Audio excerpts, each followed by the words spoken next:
A lot of leaders spend years solving problems that never should have existed in the first place.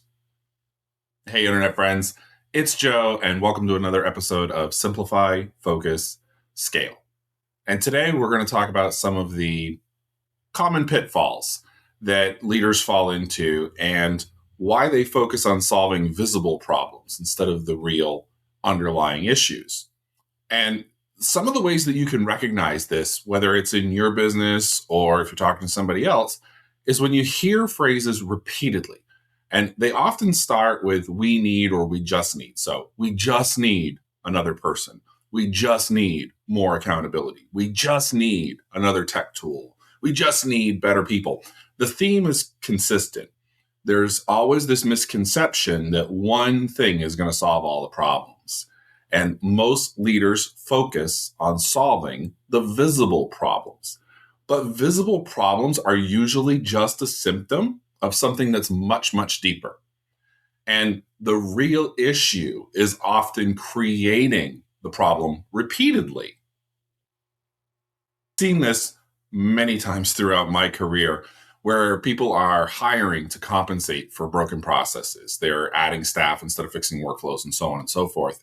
And in one case in particular that comes to mind, and this was just within the last few months, I was working with a financial advisor that owned a practice.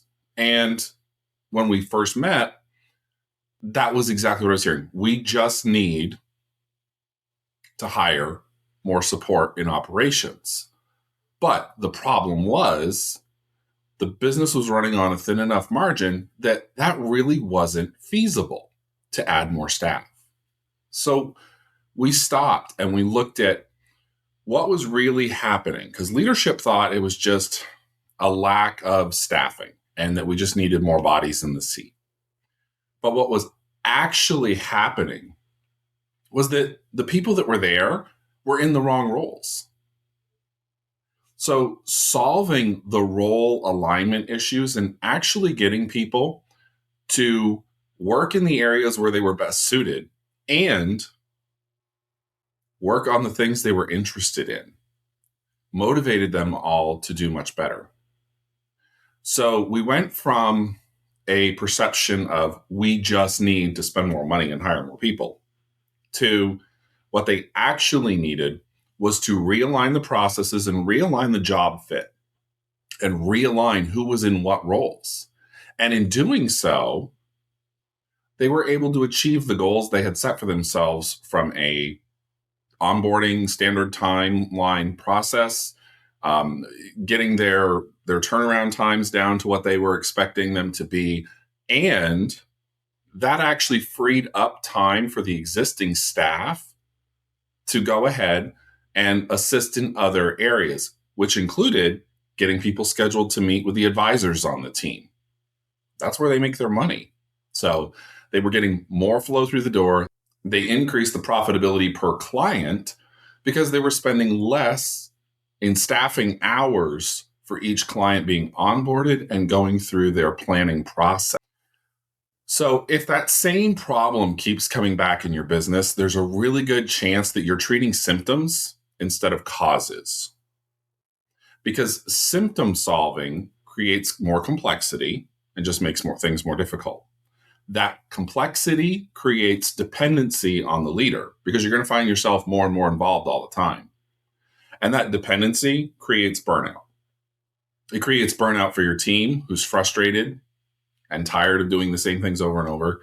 And it's going to create burnout for you as a leader because you're wondering why you have staff that can't get the job done. Real scalability starts when leaders stop reacting to symptoms and start diagnosing the system underneath them. That's where sustainable growth actually begins.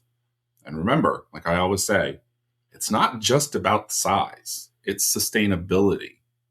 That's why we need to simplify, focus, to scale. Thanks so much for joining me, everybody. I look forward to seeing you in next week's episode. Remember, if you like today's video, go ahead and like it. If you're new to the channel, be sure to subscribe if you haven't already. And let me know in the comments below what you think. Was there anything I missed? Was there something you'd like to see me cover in addition to this, or future topics for other videos that you'd like to hear from? And as always, if you'd like to reach out to me directly, go out to the website, jpcoachingnow.com, and you can connect with me there on the socials, or connect with me directly through the website if you'd like to speak with me privately. Thanks so much for watching. I look forward to seeing you all next week.